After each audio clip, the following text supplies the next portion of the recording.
Dios les bendiga, hermanos. Qué privilegio estar con ustedes. De veras, un honor, un privilegio. Y qué bendición poder pasar este tiempo aquí. Vamos a ir nuestras Biblias bien rápido, hermanos, a segundo libro de Crónicas, capítulo 36. Segundo libro de Crónicas, capítulo 36, por favor. Y vamos a leer ahí unos versículos. Versículo 15 y versículo 16.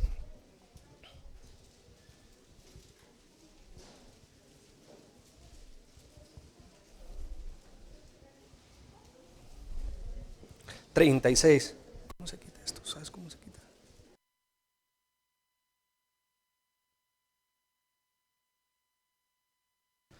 Lo leo yo, hermanos, ustedes me siguen con su vista. Después de eso vamos a orar y vamos a tener, hermanos, la enseñanza. Yo voy a tratar de ser lo más breve posible, pero sin quitar a lo que Dios puso en mi corazón compartir, hermanos. Y voy a tratar de dar lo que el Señor puso en mi corazón para compartir con ustedes esta noche. Hemos orado, hermanos, y deseamos lo mejor para ustedes. Y lo más importante, deseamos que Dios nos hable esta noche. Dice la palabra de Dios, yo sé que ya habló en la predicación que pasó y yo sé que va a seguir hablando en la que sigue. Segundo libro de Crónicas, capítulo 36, versículo 15, dice la Biblia así: y Jehová, el Dios de sus padres, envió constantemente palabra a ellos por medio de sus mensajeros, porque él tenía misericordia de su pueblo y de su habitación, mas ellos hacían escarnio de los mensajeros de Dios y menospreciaban sus palabras, burlándose de sus profetas, hasta que subió la ira de Jehová contra su pueblo y no hubo ya remedio. Vamos a orar, hermanos, vamos a orar. Mi Dios, le damos las gracias por ser tan bueno y qué bello tiempo el que ya hemos pasado hasta ahorita, Señor. Gracias por hablarnos, gracias por usar a su siervo. Y Padre Santo, Señor, ayúdenos, mi Dios, a tomar en cuenta esos fundamentos, Padre, de nuestra fe. Padre Santo, Señor, para poderle hacerle frente al enemigo, mi Dios. Pero ahora le pedimos, mi Señor, por favor, que nos vuelva a hablar. Quite de en medio a su siervo. Padre, su pueblo ha venido a escuchar de usted, mi Señor, su palabra. Padre, por favor, quite mi imperfección, Padre Santo, Señor, y mis debilidades, mis límites, mi Señor, y hábleles usted, mi Señor, a ellos. Gracias le damos por ser bueno con nosotros. En nombre de Cristo Jesús se lo pedimos todo. Amén y amén, hermanos. Pueden tomar asiento. Pueden tomar asiento. En estos pasados días, hermanos, y en estos pasados meses ya, se han visto muchas cosas que nunca se habían visto, hermanos, en nuestra tierra. Y no solo es aquí, es en todas partes del mundo, hermanos. Ahí en nuestro estado, ahí en el estado de Indiana, nos ha tocado ver, hermanos, tantas cosas diferentes. Con eso ha venido, hermanos, muchas ocasiones en las que se nos han dado noticias como estas. Ya no hay nada que se pueda hacer. Ya no podemos hacer nada. Y hermanos, ir yo con una familia a la que se le da una noticia así de fuerte, hermanos, y verlos cómo ellos se derrumban, es algo bien triste. Hermanos, nos ha tocado llorar, nos ha tocado, hermanos, a consolar, y nos ha tocado despedir a muchos seres que amamos, compañeros en la fe, y ha sido bien difícil, hermanos, estos últimos años.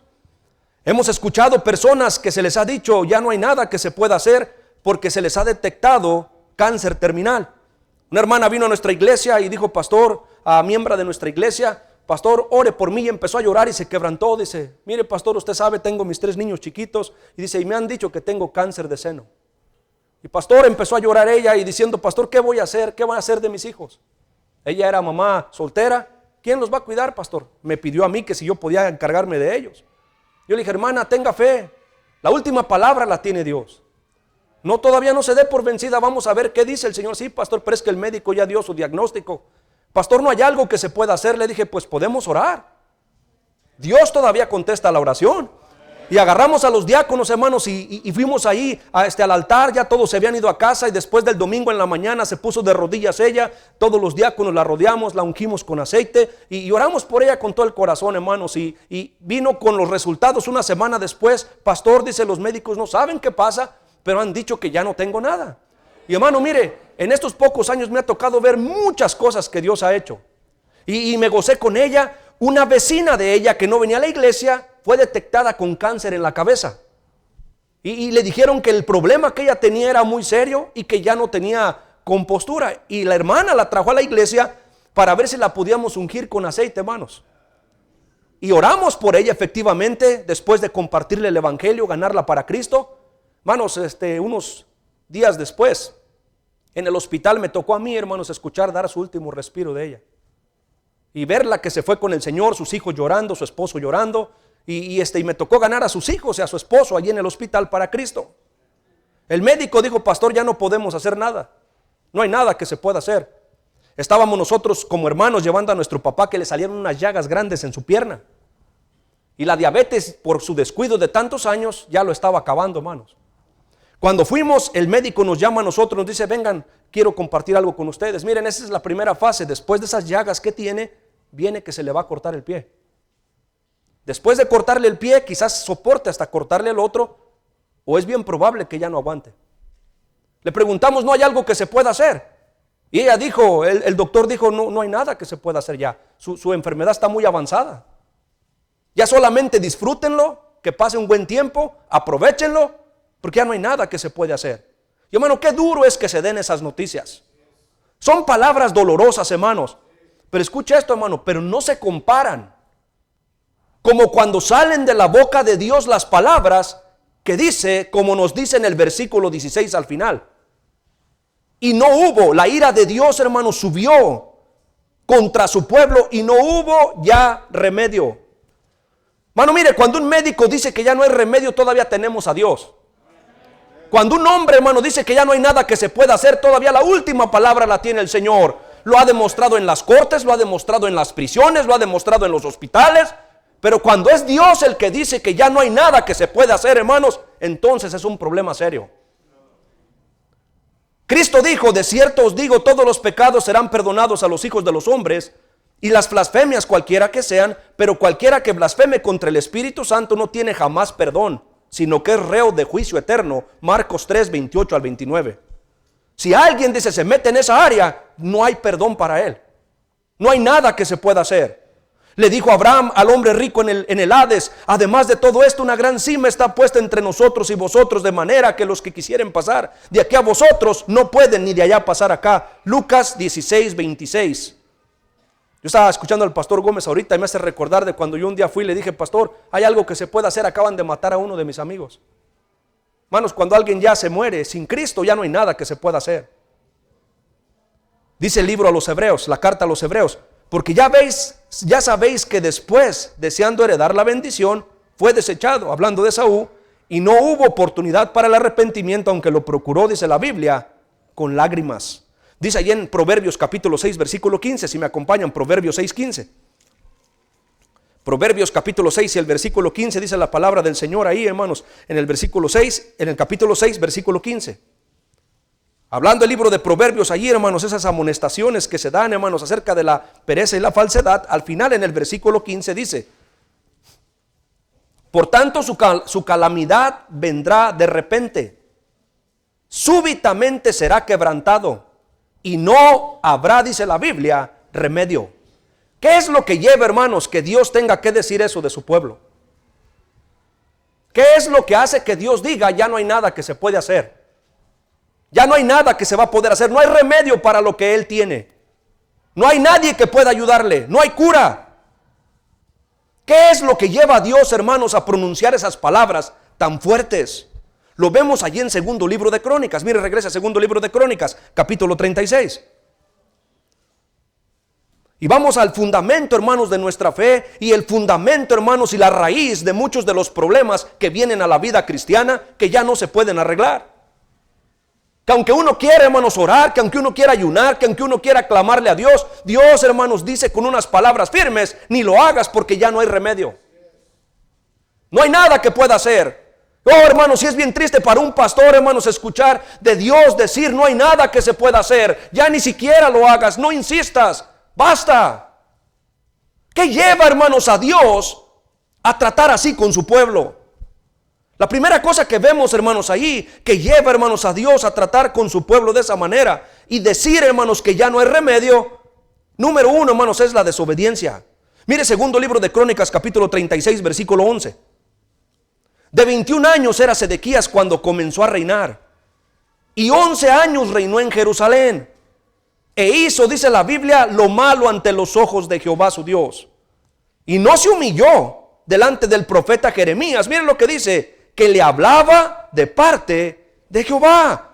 La primera cosa que vemos, hermanos, que lleva a Dios, hermanos, a cansarse, hermanos, y a tratar con su pueblo de esa manera, es ver, hermanos, desobediencia en su pueblo.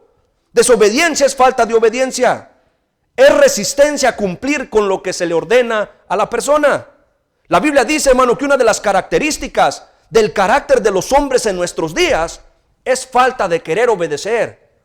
No se quiere obedecer, hermano, a lo que manda Dios. Y es bien triste decirlo, hermanos. No vamos a ir allá. 2 Timoteo 3, 1 al 2 nos dice que ese es el carácter, hermanos, que vemos en nuestros tiempos. Como pastor de una iglesia, hermanos, ya por 18 años, es bien frustrante ver, hermanos, que hay personas que no importa cómo se les diga, quién les diga, cómo se les traiga, un predicador, otro predicador, un misionero, una conferencia, otra reunión especial, reunión de varones, retiro de ayuno y oración, y de todos modos, hermanos, no quieren obedecer. No ven la importancia, hermanos, de atender a que Dios envíe, hermanos, sus siervos, porque quiere enseñarle a su pueblo que Él los ama. Pero el pueblo de Dios, hermano, piensa que puede seguir desobedeciendo todo el tiempo y que no va a pasar nada. Mano, ¿qué pasa cuando uno desobedece constantemente? Bueno, mire, cuando la persona comienza a desobedecer constantemente, no se queda nada más en desobedecer, hermano. Uno desciende un paso más abajo, hermano, en su vida cristiana, y comienza a pasar algo, hermano, se comienza a endurecer el corazón.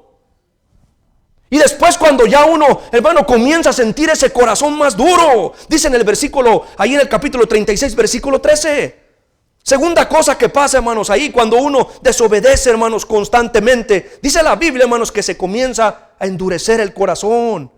Ahí en el versículo 13, se rebeló a sí mismo contra Nabucodonosor, al cual había jurado por Dios.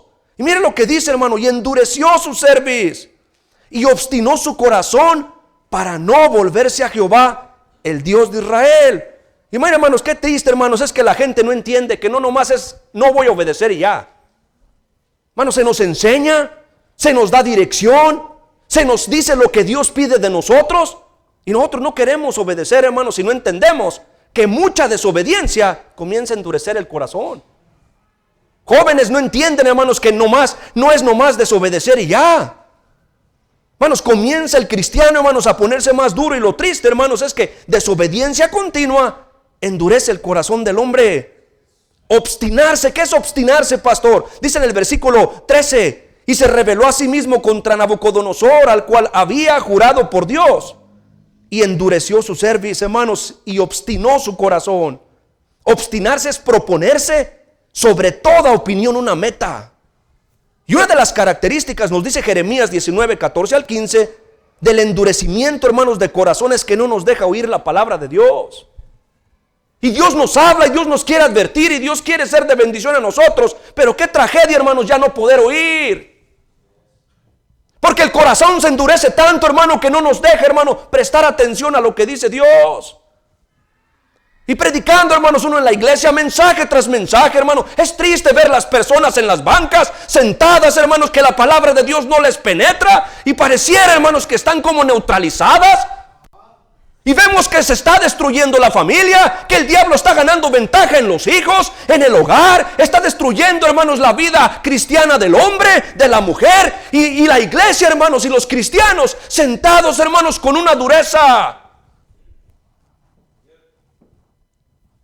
Y hermano, uno por más que busca la manera, es bien triste ir, hermano, llorar y pedirle, Señor, ¿qué más podemos hacer?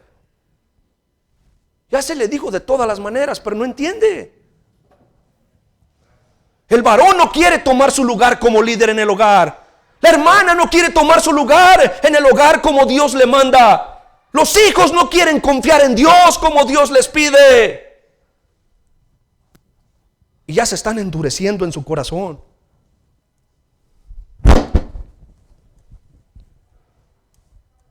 Qué frustrante es, hermanos, hoy en día ver cómo la gente no quiere oír la palabra de Dios. Pastor, viene un hombre llorando. Ya no voy a tener mi altar familiar porque mis hijos me dijeron, ya no nos hables de la palabra de Dios. Pastor, ya no estamos teniendo altar familiar porque los niños no quieren oír. Es más, ya ni nosotros como adultos a veces queremos tratar. ¿Qué está pasando, pastor? Hermanos, la raíz del problema es que no queremos obedecer. Y desobediencia continua va endureciendo los corazones de las personas. Usted no se puede dar el lujo, hermano, de estar desobedeciendo lo que Dios ya le ha pedido que haga. En su iglesia, en su hogar, en su trabajo, en su vida cristiana. No puede descuidar eso y ignorarlo mucho tiempo sin que comience, hermano, a hacer efecto en su vida. Decía el pastor Gómez al principio, todas las predicaciones eran hermosas. La iglesia era preciosa, aunque hubiera problemas, hermano, nosotros, porque traíamos el corazón tierno, ni siquiera lo notábamos. Yo me recuerdo, hermano, aquellos días en mi iglesia, todo lo veía hermoso, hermanos, oración de varones, ganar almas. Yo quería estar en el coro, en la limpieza, en la ruta, quería estar en todo. Pero qué triste que si nos descuidamos, hermano, y descuidamos lo que Dios nos pide que hagamos, porque a cada uno de una manera especial, Dios le pide, hermano, que haga algo. Miembros del cuerpo, todos con una función diferente. Dios nos habla, pero desatendemos, hermanos, eso. Y a veces hasta nos enojamos porque se nos recuerda. Cuando alguien, hermanos, desobedece constantemente, se comienza a endurecer el corazón. Ojalá y ahí se parara todo. Ojalá y ahí se acabara todo con un corazón duro que no hace caso. Pero no se termina ahí. Desobediencia continua endurece el corazón, hermanos. Y el escalón que sigue es que el cristiano, el pueblo, el hijo de Dios comienza a hacer, hermano, cosas horribles. Comienza, hermano, a nacer iniquidad en nosotros. Mire lo que dice en el versículo 14. También todos los principales sacerdotes y el pueblo, mire esa palabra que sigue, hermanos, aumentaron la iniquidad, siguiendo todas las abominaciones de las naciones y contaminando la casa de Jehová, la cual él había santificado, dice la Biblia, en Jerusalén. Aumentaron, dice el versículo 14, la iniquidad. Versículo 15. Y Jehová, el Dios de sus padres, envió constantemente palabra a ellos por medio de sus mensajeros, porque él tenía misericordia de su pueblo y de su habitación. Hermano, Dios nos ama. Él envía, hermanos, que se nos hable y que se nos diga, y a veces nos molestamos porque se nos dice. Iniquidad, hermano, es perversidad, es maldad. Escuche esto, es depravación muy grande. A nuestra nación, hermanos, está viendo algo, hermanos, en nuestra juventud, que les está, hermanos, acabando y comiendo la vida a muchos que van a la escuela pública ya.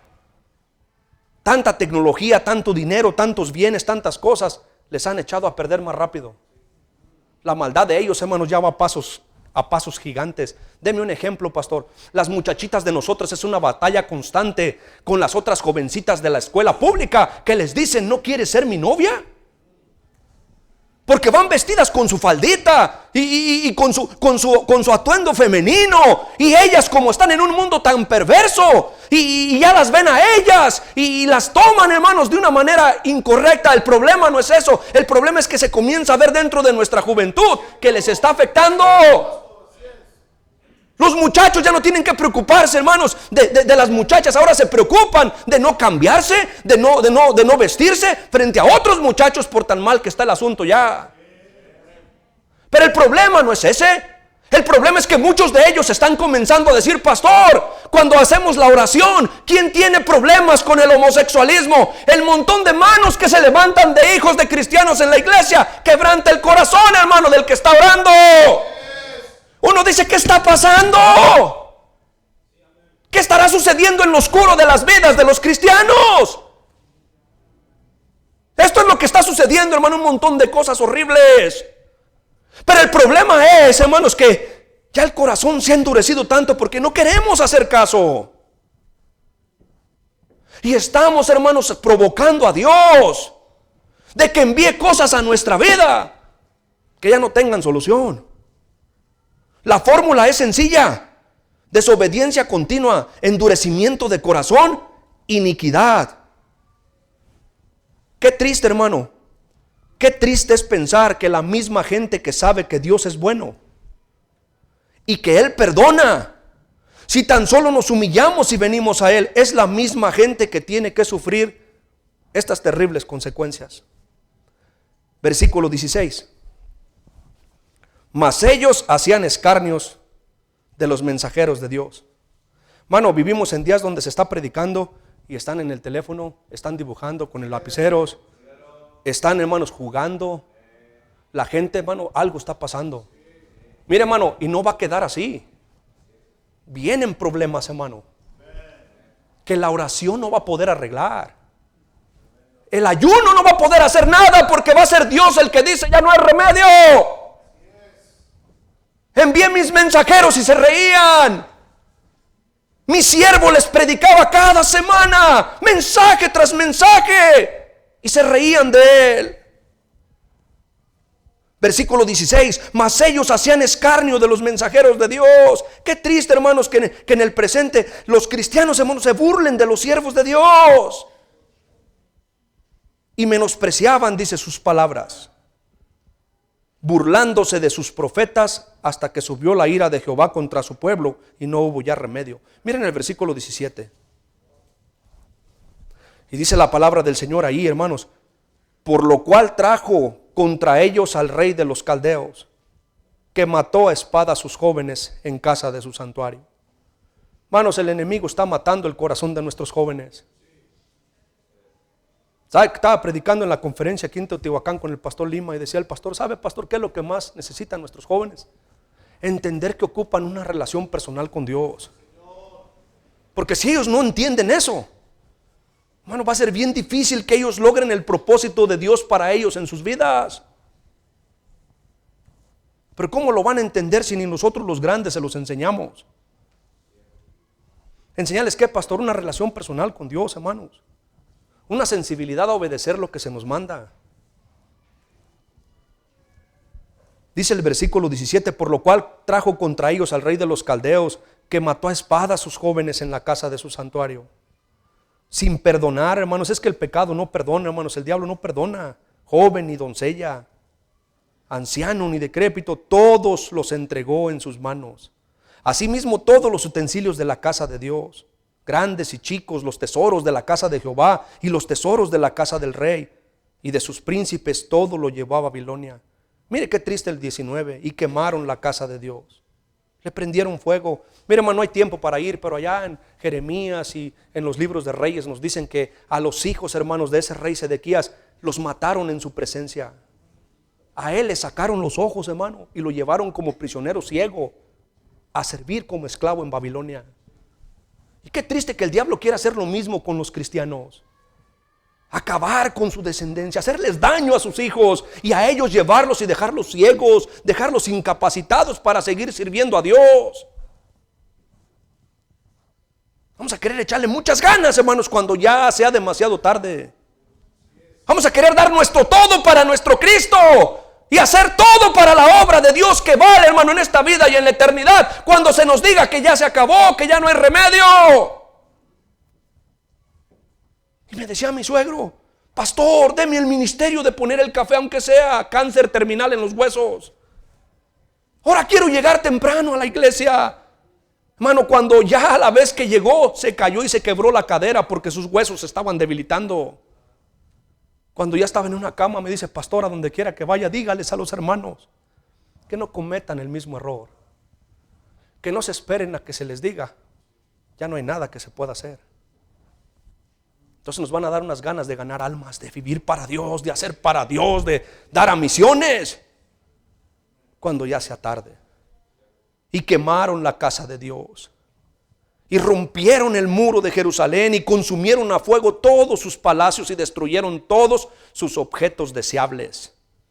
Los que escaparon de la espada fueron llevados cautivos a Babilonia como esclavos, hermanos, al mundo, otra vez de regreso a ser esclavos en el mundo.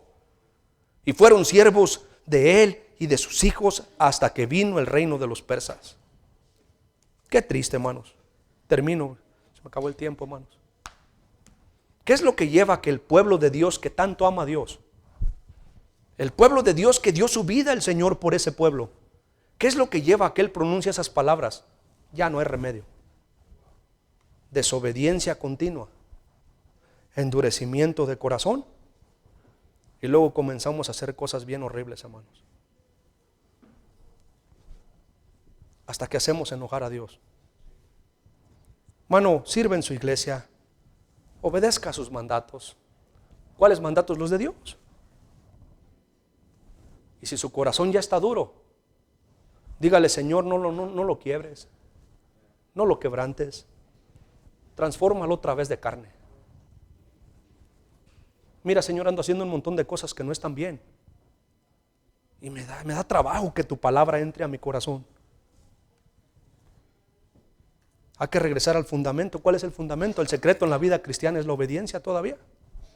Para andar con Jesús no hay senda mejor que seguir sus mandatos de amor. Obedientes a Él siempre habremos de ser y tendremos de Cristo el poder. Sencillo, obedecer y confiar en Jesús. Esa es la regla marcada para andar en la luz. Vamos a orar.